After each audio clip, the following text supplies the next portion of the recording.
Okay, let's unpack this. Imagine a game that just, well, ignited a firestorm of controversy even before it hit shelves. Right. A title so provocative that politicians, parent groups, they actually tried to ban it outright. A real pre-release panic. Yet, despite all that initial uproar, it went on to become this critically acclaimed gem, a truly unique entry from a studio known for pushing boundaries. Rockstar, yeah. They definitely sparked conversations, whether they intended to or not sometimes. We're talking, of course, about Rockstar's Bully. And what's particularly striking about Bully, I think, is how that public perception collided so dramatically with the artistic intent behind it. Yeah. You had a game designed, arguably, to critique bullying itself. Right, that's the irony. Exactly. And it became the target of all this intense scrutiny. Created a remarkable tension. So our mission today for this deep dive is to really get into Bully's whole tumultuous journey. Yeah, from that controversial start, its surprising narrative depth, which we have to talk about right through to the lingering mystery of its sequel. The much anticipated, ultimately canceled sequel. Yeah. We want to understand why this game mattered back then, why its story, its themes continue to resonate now. And what it asks, you know? Yeah. Questions about creativity, censorship. And those unseen forces, really, that shape the games we actually get to play. So whether you played it way back in 2006 on your PS2, or maybe you just heard about it now, perhaps through one of the remasters. The Scholarship Edition, yeah. This deep dive should give you a shortcut to being well-informed about a game that, honestly, defied expectations. Get ready for some surprising facts, I think, and insights that might give you a fresh perspective on this whole unforgettable schoolyard saga. All right, let's kick things off. Let's get a real feel for what Bully actually was, especially for anyone who might be unfamiliar. Okay. So released in PAL regions, Europe, Australia, places like that. Right, the PL territories. Under the title Canis Canem Edit, which is Latin for Dog eat dog. Dog eat dog? Right from that alternative title, it hinted at something maybe a bit more complex, maybe a little darker than just, typical schoolyard stuff. definitely set a tone. This action-adventure game first hit the scene in 2006, developed by Rockstar Vancouver. And published by Rockstar Games, of course. And that main title, Bully, that alone started building this tension, didn't it? About what players might expect. Oh, absolutely. And what critics would later argue the game was really about, it framed the whole debate. So this setup you're playing as... Jimmy Hopkins. He's this 15-year-old, quote-unquote, juvenile delinquent. Right. And he gets involuntarily enrolled at the fictional Bullworth Academy, a private boarding school, for a whole year. Why is he there? Well, his mom and her new husband are off on their honeymoon. Basically just dumped him there. Nice. Abandoned. Pretty much. Yeah. And the setting itself is meticulously crafted. It's this neo-Gothic boarding school in New England. Looks imposing. Very. And interestingly, it feels quite reminiscent of those old, traditional UK public schools. Yeah. The architecture, the strict hierarchies. Sets the stage perfectly for social drama, yeah. Exactly. But here's the really compelling part. The thing often missed in that initial uproar, Jimmy's mission.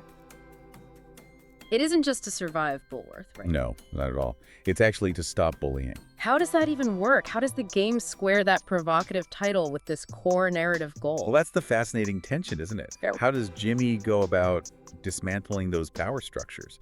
Does he just become a new bully or something else? It's the subversion that makes the story so much more than what those early headlines screamed about. Absolutely. It challenged expectations right from the start. So gameplay-wise, how does a school game work as an open world? It's surprisingly effective.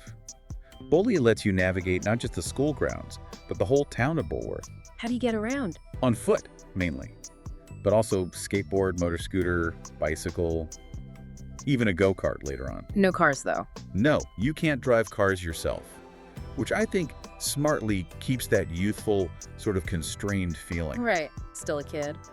But you can amusingly grab onto the back of a moving car while you're on your skateboard. Ha! Classic. Yeah, it's a small detail, but it just perfectly captures that spirit of, youthful rebellion and mischief. The whole game has that vibe. It sounds like a really well-realized social sandbox, then. It really is. And the game structure, it revolves around Jimmy trying to gain popularity, respect among the school's cliques. Exactly. It's not just random chaos. There are specific social ecosystems. You've got the classic archetypes. The bullies, the nerds, the preppies, the greasers, the jocks. All the high school movie groups. Pretty much. And later, Yeah. the townies too. And you do missions. Yeah, linear missions with objectives. Completing them earns you cash, items, but crucially, it alters your standing with these groups. Ah, so your reputation matters. Massively. Friendly groups might actually step in and act as bodyguards if you get into trouble. Real? Yeah. But hostile ones, they'll attack you on sight. It keeps the stakes high, constantly reinforcing the social consequences of everything you do. That sounds quite dynamic. What about the school part? Classes. That's where Bully really shines, I think. Classes aren't just background noise or some chore you have to do. They're not just cutscenes. No, they're presented as these engaging mini-games. Each subject, English, chemistry, gym, art, photography, shop, has its own set of 5 progressively harder mini-games. And passing them does something. Oh yeah, passing all 5 classes in a course grants Jimmy significant advantages. New abilities, new items. Like what? Well, for example, excelling in English literally improves his ability to apologize to authority figures, make smoother excuses. Okay, that's actually useful in a game like this. Surprisingly so. Chemistry lets him craft throwable weapons, stink bombs, firecrackers, itching powder. Ah, the mischief tools. Exactly. Ow. And Jim unlocks new fighting moves, makes him tougher in scraps. So the classes directly feed back into the core gameplay loops. Precisely. It's not just fun. It's this insightful way the game mechanically reinforces the idea of learning, growth, and how schooling actually shapes your capabilities within that social ecosystem. It makes the academic part genuinely impactful. Okay, but it's a Rockstar game. There's gotta be fighting. Of course, Jimmy can definitely handle himself. Melee attacks, combos, And what? a whole arsenal of classic schoolyard stuff. Slingshots, bags of marbles, itching powder, stink bombs, firecrackers. Also baseball bats, planks of wood, spud guns. Spud guns. It's mostly non-lethal, or at least non-permanent damage, but there are definitely more impactful items. But surely there are consequences. It's not just GTA, high school. Definitely not. There are strict rules. A trouble meter constantly tracks Jimmy's rule violations: fighting, truancy, vandalism, breaking curfew. And who enforces this? Authority figures. The prefects are constantly patrolling the school. Police handle things in town. Even asylum orderlies get involved in certain areas. They will actively pursue you if you misbehave. And if they catch you?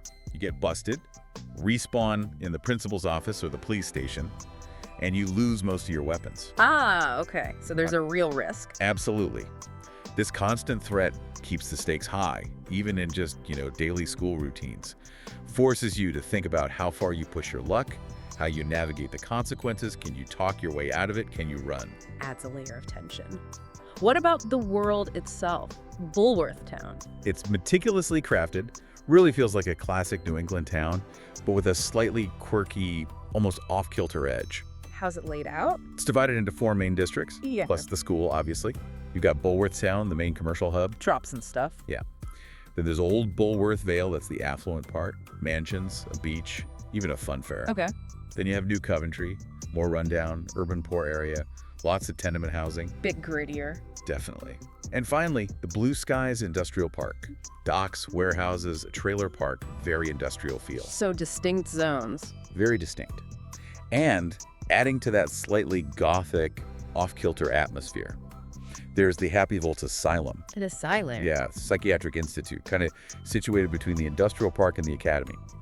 Adds a little creepiness. It sounds incredibly detailed. It really is.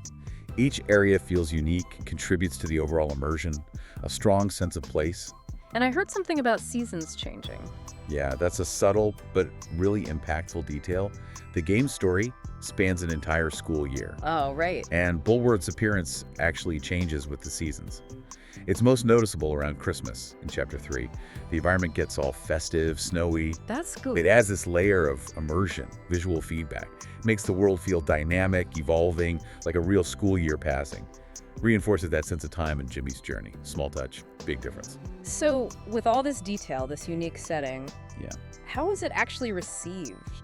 critically, ignoring the controversy for a second. Well, despite all that pre-release anxiety in the name, it gave generally favorable reviews on the PS2. Aggregate score of 87 out of 100 on Metacritic. 87, that's really high. It is. Critics weren't just tolerating it. They were genuinely impressed.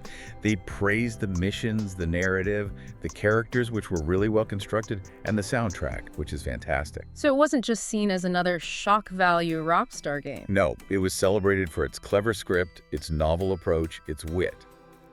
That critical success really stands in stark contrast to how the public, or at least certain groups, perceived it initially. And did it sell? It did quite well.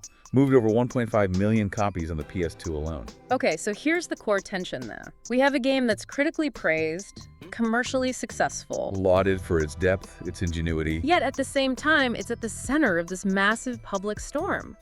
How does that happen? It's that disconnect, isn't it? Between the actual content, the narrative, the gameplay, and the public's, often, let's be honest, ill-informed perception of it. Based largely on the title and Rockstar's reputation. Exactly. It's a classic case of hype and fear overriding actual understanding. Really raised the stakes for how the game would land.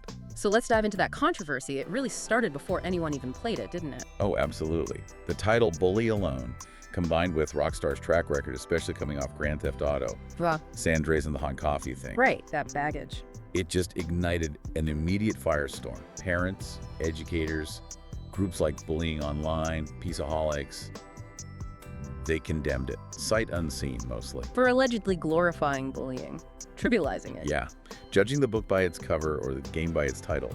That pre-release panic really set an aggressive stage for its reception, put immense pressure on Rockstar. And you mentioned the Rockstar history, that context is important, right? It is.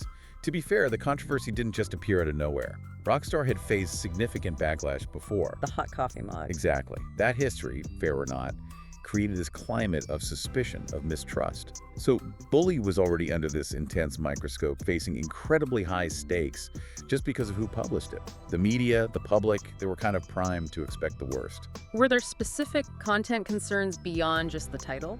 Yeah, vague concerns about expected violence and sexual content. But one specific detail that became a flashpoint was that Jimmy could kiss select girls and boys in the game. Okay, for 2006, that was probably quite notable. It was. And what's interesting is the ESRB, the ratings board, they knew about this when they rated the game. It wasn't hidden. But it still caused outrage. For some conservative groups, yes. It fueled the moral panic. It was seen as pushing boundaries, maybe too far for some, even though it was handled pretty innocuously in the game itself. So how did the official ratings boards handle it, given the pressure? It's interesting. Globally, Bully was pretty consistently restricted to a teenage audience. The ESRB in the US gave it a T for teen. UK gave it a 15. Australia an M for mature. New Zealand 13 plus may. So not adults only. No. These ratings came after thorough reviews of the actual content. They suggest the boards didn't see it as inherently harmful or needing an outright ban, but appropriate for older teens. A more nuanced view than the public outcry suggested. But the outcry did lead to real-world consequences, right? Not just talk. Oh, definitely. It wasn't just noise. In April 2008, a Brazilian judge took the pretty drastic step of banning the sale and import of Bully across the entire country. Wow. A nationwide ban? On what grounds? Based on findings by a state psychology society, they claimed the game could be potentially harmful to teenagers and adults. That's significant. Huge blow in a major market. Though interestingly, the game was officially re-released in Brazil in 2016, so maybe perceptions shifted over time there too. And in the UK, there was resistance there too. Big time. Labour MP Keith Vaz argued for an 18 rating or even an outright ban. Did that happen? No, it got the 15 rating. But get this, major high street retailers like Currys and PC World, owned by the same company, DSG refused to sell it. They just wouldn't stock it. Why? They cited its explicit link between violence and children and wanting to keep a family-friendly image. So corporate decisions based on the controversy. It's exactly. Created this weird situation where some huge stores wouldn't touch it, but others like Game, HMV, Virgin Megastores, they did sell it. Shows how companies themselves were grappling with the public pressure, balancing brand image against potential sales, really raised the business stakes. And then came the lawsuits. Jack Thompson. Ah, yes. The infamous anti-video game activist. He filed a lawsuit in Florida trying to block Bully's release entirely. Before it was even out. Before it was out. He called it a nuisance, and most notoriously, a Columbine simulator. Whoa, that's incredibly serious. High-stakes accusations. Immense pressure. Painting this dire picture of the game's potential impact forced Rockstar into a very public defense. What was he actually asking the court to do? His petition wanted the court to force Walmart and Take-Two, Rockstar's parent company, to give him an advance copy, So he could review it. so an independent third party could play it and decide if it was a public nuisance. How did Take-Two respond? Surprisingly, they offered to let the judge and Thompson view the game privately in the judge's chambers. Did that happen? It seems the judge reviewed it, because on October 13, 2006, Judge Ronald Friedman ruled in favor of allowing the game to be shipped. What was his reasoning? He stated there was no content in the game that was not already on late-night television. That's quite the put-down. Huge legal victory for Rockstar. A clear, official rebuttal to Compson's sensational claims. Vindicated the game just before launch, eased some tension. How did Thompson take that? Not well. Gave a fiery speech aimed at the judge afterwards. Yeah. Really underscored how intense and personal the conflict was for him. But did this ruling, and maybe actual reviews, start to change things? It seemed to be a turning point. When the mainstream American media finally got preview builds, their take was generally positive. What did they focus on? They described it as freeform, focusing on building social networks, attending classes for skills, and crucially, having strictly enforced punishments for serious misbehavior. So the opposite of glorifying consequence-free chaos? Exactly. It marked this crucial shift, showing the stark contrast between the pre-release fear-mongering and the actual nuanced game experience. Started to prove those initial judgments were largely unfounded. Was there any other legal trouble? There was a more unusual one. In Germany, July 2008, Wow. a German comedian, Michael Herbig, whose stage name is Bully. Oh, right. Bully or big. He filed a lawsuit against Take-Two, worried that association with a supposedly violent video game called Bully could harm his public image, his brand. So a trademark or image rights thing? Yeah, a different kind of bully issue altogether, not about content, but branding. Did that go anywhere? No, the court dismissed his claims, ruled no trademark or personal name rights were infringed. Just shows, while the title caused so many problems, not every legal challenge stuck. Okay, so let's get back to Jimmy. Inside Bullworth. How does his journey actually play out, given all this external drama? Well, after getting dumped at the gates, he pretty quickly makes friends. Sort of. Senior Gary Smith and freshman Petey Kowalski. Gary Smith, remember that name? Oh yes. His initial goal, working with them, is to assert dominance over the school's cliques. Okay, sounds a bit like bullying. But the framing is crucial. It's presented not as becoming the bully, but taking control from the existing, often oppressive power structures. The aim, ironically, is to restore peace and order. Sets up that moral premise right away. How does that actually work in practice? Well, the first big turning point directly challenges the glorifying bullying idea. Gary, his supposed ally, quickly becomes paranoid and betrays Jimmy. Already. Yeah, he pits Jimmy against Russell Northrop, the massive leader of the bullies clique. So a big showdown early on. Exactly. Jimmy wins. But here's the key. His victory forces Russell to stop picking on other students. Jimmy doesn't just take over, he changes the dynamic. Earns the bullies' respect that way. So he uses his strength to stop the bullying. Precisely.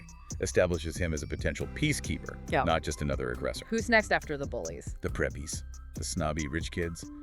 Gary naturally manipulates them against Jimmy. Of course he does. Leads to this big boxing tournament, hosted by their leader, Derby Harrington. Does Jimmy win? He does, fair and square. But the preppies being preppies, they still resist. So Jimmy ends up having to defeat them all in a big group fight. Classic schoolyard brawl. Asserting dominance again. Yeah, showing he can overcome that ingrained social snobbery, even through force when necessary. Then the greasers. Yep. This one gets complicated with relationships. Jimmy helps their leader, Johnny Vincent, expose an affair between his girlfriend, Lola Lombardi, and a preppy named Gord. High school drama. Totally. But then the greasers turn on Jimmy because he's forced to make amends with the preppies by vandalizing greaser territory. Tit for tat. Alliance is shifting constantly. And Gary, always lurking, tips Johnny off that Jimmy's getting close to Lola. Leads to an ambush. Jimmy defeats Johnny, takes control of the greasers, shows his ability to navigate these complex social webs, but also the personal cost. Okay, so he's working his way up. What about the jocks? They're usually top dogs. They are Bullworth too. So Jimmy needs help. He turns to the nerds, their rivals. How does he win them over? Defeats their leader, Ernest Jones, in one of his elaborate schemes, and, crucially, guarantees them protection from the jocks. So a deal. Protection for help. Exactly. Ernest then helps Jimmy ruin the jocks' reputation. They take and spread some inappropriate pictures of the head cheerleader, Mandy Wiles. Oof. That's plain dirty. It is. But then there's a twist. Jimmy feels bad about it later and removes the pictures. Shows some moral depth. And that earns Mandy's affection. Yeah, it's this moment that humanizes him. Shows he's not just a brute, capable of empathy, changing course. Again, challenging that simple bully label. So by this point, he's basically united all the cliques. Or at least brought them under his influence. Seemingly, yeah. He's restored a fragile peace, basking in the glory. But he's tragically unaware Gary's been plotting his complete downfall the whole time. What's Gary's master plan? It's insidious. He convinces the clique leaders to pressure Jimmy into vandalizing Town Hall. Setting him up. Totally. Then he recruits the townie's disgruntled former students to pull dangerous pranks on the cliques, making it look like Jimmy's poor leadership is causing chaos, sowing discord. Turning everyone against Jimmy. And then he tells the principal, Crabblesnitch, about the Town Hall vandalism. Jimmy gets expelled. No. And guess who gets appointed head boy? Gary. Gary. It really raises that question. How quickly can power corrupt or be undermined, even with good intentions? The fragility of the peace Jimmy built is striking. Gary's manipulation raises the stakes massively for Jimmy's redemption. But Jimmy doesn't just give up, right? He gets expelled, but that's not the end. No way. Petey, his loyal friend, encourages him to seek revenge on Gary. How does he do that from outside the school? He allies with Zoe Taylor, a townie. She was expelled earlier after accusing the predatory sports teacher, Mr. Burton, of sexual harassment. Ah, another wronged character. Exactly. Jimmy helps Zoe get revenge on Burton, a really satisfying moment of justice. Good. Then, with Zoe and Russell's help, remember Russell, the bully leader? Yeah. He does. They storm the townie's hangout, confront their leader, Edgar Munson. Jimmy beats Edgar, but crucially, reveals Gary's manipulations, how Gary used all of them. Entering the tables. Earns the townie's respect. Sets the stage for the climax, which is a full-blown war between the cliques back at the school, chaos orchestrated by Gary. Gary takes Crabblesnitch hostage. Yep. On the school rooftop. Leads to the final confrontation between Jimmy and Gary. They fight, fall through the roof into Crabblesnitch's office. Dramatic finish. Very. Crabblesnitch, once freed, expels Gary, fires the predatory Burton. Finally. Appoints Petey head boy, and allows Jimmy and Zoe back into Bullworth. Redemption. Full redemption. The game ends with Jimmy sharing a kiss with Zoe outside the main gates. Hard-won peace. It's a powerful arc that completely refutes the bully label. It's about justice, growth, finding your place. Let's talk about the characters themselves. Jimmy Hopkins, voiced by Jerry Rosenthal. You mentioned comparisons. Yeah, he's often compared to Holden Caulfield from The Catcher in the Rye. Really? How so? Similar background. Difficult home life. Expelled from multiple private schools. He's a rebel, definitely, but one with this underlying moral compass, ultimately working to stop bullying and corruption, not cause it. That depth makes him compelling. And Gary Smith, voiced by Peter Vack, the true villain. Absolutely. Yeah. Introduced as a friend, but quickly revealed as the antagonist. The game itself calls him a sociopath, a narcissist. Explicitly. Explicitly. He thinks he's smarter, better than everyone, wants to run the school. His manipulations drive so much of the plot, constantly raising the stakes, preventing peace until he's dealt with. A truly insidious character. What about the authority figures? Principal Crabblesnitch, voiced by Ralph Gunderman. He's interesting. Initially seems like the main antagonist, pompous, obstructive. Yeah. But his role evolves. He's manipulated by Gary, held hostage, and in the end he makes amends with Jimmy, fires Burton, appoints Petey, shows a subtle complexity. Not all-knowing, fallible, capable of being misled, but also doing the right thing eventually. Adds realism. And the supporting cast. The clique leaders, friends. They're great. So memorable. You've got loyal, timid Petey Kowalski, Matt Bush, who's kind of Jimmy's conscience. Right. The manipulative, preppy Derby Harrington, John Lavelle. Right. Passionate, intense, greaser Johnny Vincent, Rocco Rosanio. The intelligent but insecure nerd, Ernest Jones, Jesse Tendency. And the girls. Popular Mandy Wiles, Elena Franklin, who finds that surprising connection with Jimmy, and the wronged Zoe Taylor, Molly Fox, whose backstory about Mr. Burton is really compelling. They all play vital roles, add depth and texture, make Bullworth feel alive. So looking at the big picture, the themes, it really does challenge that bully label head-on. Undeniably, the core theme is Jimmy's journey from being seen as a troublemaker to actively stopping bullying. He dismantles the power structures, yes. He uses confrontation, strategy, sometimes force. But with a moral objective. Always to establish peace, protect the vulnerable. It directly refutes those early criticisms about glorifying violence as a nuanced exploration of morality in a tough environment. And it explores those school social dynamics brilliantly. Like a microcosm of the real world, right? Rise and fall of leaders, influence, manipulation, especially through Gary. Bully doesn't shy away from how hierarchies form, how they're exploited. Surprisingly insightful about power dynamics. And that thread of justice and redemption you mentioned. It's woven throughout. Jimmy helps the wronged, Zoe, Mandy, even Russell finds a kind of redemption. He becomes a force for good. His own journey is self-discovery, finding belonging. Cements the game's message beyond just hijinks. Really raises the stakes for his personal growth. Okay, let's shift gears slightly. The game evolved. There was the Scholarship Edition. Right, 2008, a significant remaster. Brought Bully to the Wii and Xbox 360. Wider audience. Who handled that? Mad Doc Software became Rockstar New England, did the 360 version. Rockstar Toronto ported it to the Wii. And a Windows PC port came later that year too. Extended its reach significantly. Did it add anything new? Or just a visual upgrade? It wasn't just visuals. It added some new classes, missions, characters, clothes. But the biggest new feature was probably the two-player competitive multiplayer mode. Multiplayer. In Bully, how did that work? Two players, as Jimmy and Gary, could compete head-to-head in the class minigames. English, chemistry, biology, etc. Academic rivalry. Exactly. Added a new dimension, focused on that school setting in a fun, competitive way. Built on the core gameplay. But were these remasters smooth sailing? I feel like I remember hearing about issues, especially on PC. You remember correctly. They had challenges. While the Wii and 360 versions got generally favorable reviews, the PC version landed with mixed or average ratings. Why was that?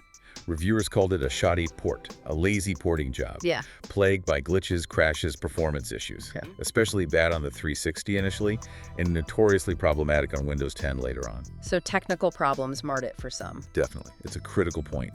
These technical hurdles impacted its legacy for PC players, caused frustration despite the core game's quality, highlights the difficulty of porting even for big studios. And the Windows 10 issues were bad. So persistent that an unofficial patch made by a fan became essential just to stop constant crashes and errors. Wow.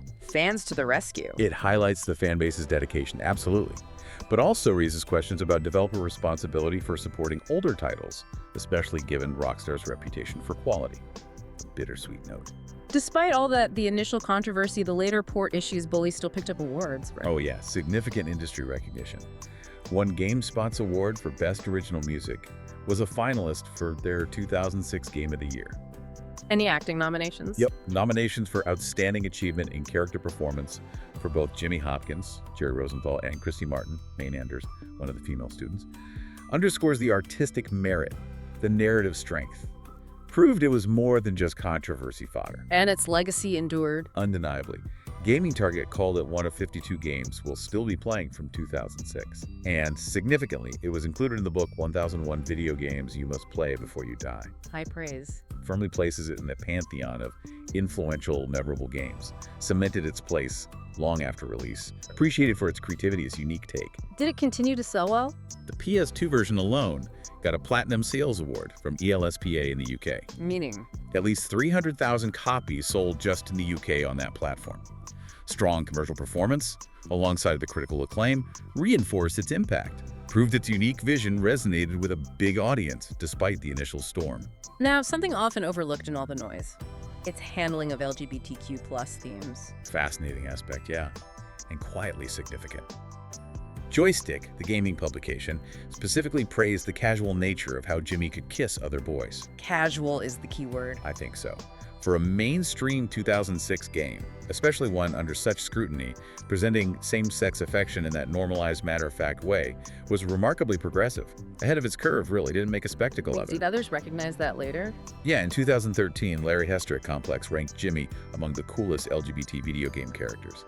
highlights this quiet contribution to representation, showed a depth, a forward-thinking attitude that went beyond the headlines and moral panic, layers that went unappreciated by critics at the time. Okay, now for the part that builds the tension, the part that's maybe a bit heartbreaking for fans.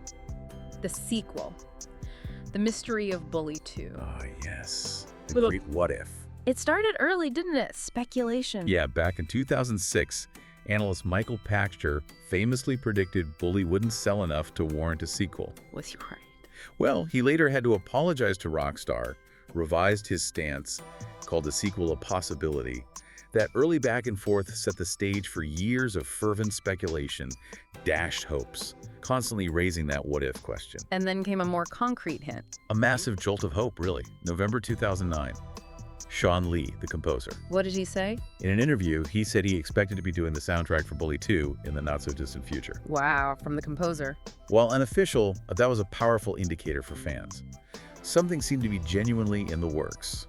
Created a wave of excitement, anticipation, a tangible sense of a future. And was something actually in the works? It seems so.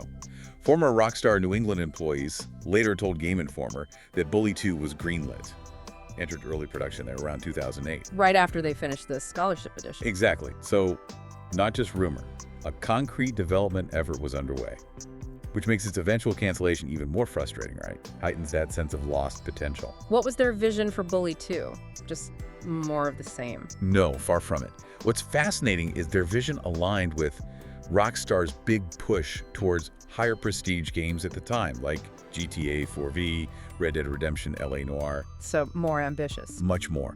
Aim for a more character-driven game, new narratives, advanced tech, not just a sequel, a major leap forward, reflecting Rockstar's evolving ambitions, really raised the stakes for what Bully 2 could have been. How ambitious are we talking? Open world? Incredibly ambitious. They were planning an open world map, supposedly 3 times the size of the original Bullies, approaching Vice City scale. 3 times? That's huge for that setting. Maybe not literally 3 times, but significantly larger. And designed to feel bigger too. A crucial detail. Many more buildings would be enterable. Adding depth. More interior. Unprecedented depth for that kind of environment. Imagine the exploration, the narrative possibilities, the curiosity that could unlock. What else were they planning? A big focus on player agency, immersion, more advanced AI. Player choices were meant to have a much greater impact later in the game. So, consequences that really ripple outwards. Suggests a deeply reactive, immersive world, responding to Jimmy's actions in profound ways. Moving beyond simple linear consequences, groundbreaking ambition for player-driven narrative. Your decisions would genuinely matter. It never happened. Was all that development work wasted? Not entirely, which is the bittersweet twist. Several new tech systems developed specifically for Bully 2 that ended up being incorporated into other major Rockstar titles. Max Payne 3, Red Dead Redemption 2. No way. So elements of the lost sequel are in those games? In a sense, yes. Living on, shaping experiences players might not even realize. A hidden legacy within the Rockstar catalog adds another layer to the whole story. How far along did they actually get with Bully 2? Reportedly, by around 2009, Rockstar New England had developed a playable vertical slice. A vertical slice, so like a polished demo chunk. Exactly, not just concepts. A tangible working version. Featured many of the new systems, offered about 6 to 8 hours of content. 6 to 8 hours, that's substantial. Former devs believed it was only 2 to 3 years from being finished, so tantalizingly close. Which makes what happened next even more mysterious, raises the stakes on its demise. What did happen next? Something changed drastically. Around June 2009, Rockstar laid off about 10% of the staff at Rockstar New England. Uh-oh. Then, by 2010, they started pulling the remaining Bully 2 staff onto supporting roles for other big Rockstar projects, effectively halting Bully 2 development. Just stopped. Were reasons given? Never officially stated. Adds significantly to the mystery, the tension of its demise. A sudden, unexplained halt to a project that seemed so promising, so far along, left fans with only questions. Did hope ever resurface after that? Any official word? Hope flickered. Thanks to comments from Rockstar execs, actually, November 2011, Dan Houser. Co-founder, head writer. Said the studio adored Bully. Might come back to it in the future, after Max Payne 3. Then, September 2013, he reiterated having many different ideas for a Bully sequel. Teasing the fans. Kept the dream alive, didn't it? Even as years passed, constantly fueling that curiosity. And the rumors kept coming. weeks. Oh yeah, August 2017, concept art, rumored to be from Bully 2, leaked online. Showed new characters, suburban homes, hinting at a different setting maybe. What did Rockstar say? Silence. Conspicuous silence. Then, July 2019, an ex-Rockstar New England employee confirmed they worked on it for months before the 2009 shutdown. Said the story would feature Jimmy living with his mom and step-siblings during summer vacation. Summer vacation, interesting twist. Video Games Chronicle later corroborated this. Reported production actually started May 2010, ended late 2013. Had a small working slice built on the Rage engine, Rockstar's own engine. And Rockstar's response to all this? Continued refusal to comment. Deepened the mystery even further. Increased the tension around what truly happened. It really makes you wonder, why was such an ambitious project, seemingly well into development, ultimately shelved? Especially when its innovations, its tech, clearly had value. They ended up in other huge hits, like Max Payne 3 and Red Dead 2. Yeah, why scrap it? The official silence just leaves us guessing. What incredible experiences did we miss out on? What internal forces at Rockstar led to abandoning such a significant project as a compelling industry puzzle? So let's try and wrap this up. What does it all mean? We've journeyed through this controversial launch, a game called Bully that, against all odds and its own name, delivered this nuanced story about stopping power struggles. Right. Perception versus reality. We've seen it endure legal battles, win critical acclaim, leave that quiet but significant mark, especially with LGBTQ plus representation. And yet the story ends, for now, with this haunting mystery. The highly ambitious sequel becoming one of gaming's biggest what-ifs. It's a saga of perception versus reality, the unpredictable path of creative work. Really raises the stakes for thinking about game development. So, taking that broader look, the story of Bully isn't just about one game, is it? No, it's more. It's a testament to how narrative can challenge assumptions, the resilience needed to navigate public outcry, the hidden complexities, the tough choices in game development. Which leaves us with a final thought, maybe a question for you, the listener, to consider. Yeah, what kind of impact might a Bully 2 with that planned ambition, that bigger world, the advanced AI, what impact might it have had on the gaming landscape today if it had come out? And maybe more profoundly, what does its cancellation tell us about that delicate, often invisible balance between a powerful creative vision and the unpredictable currents, the internal politics, the market forces of the games industry itself? Something to chew on.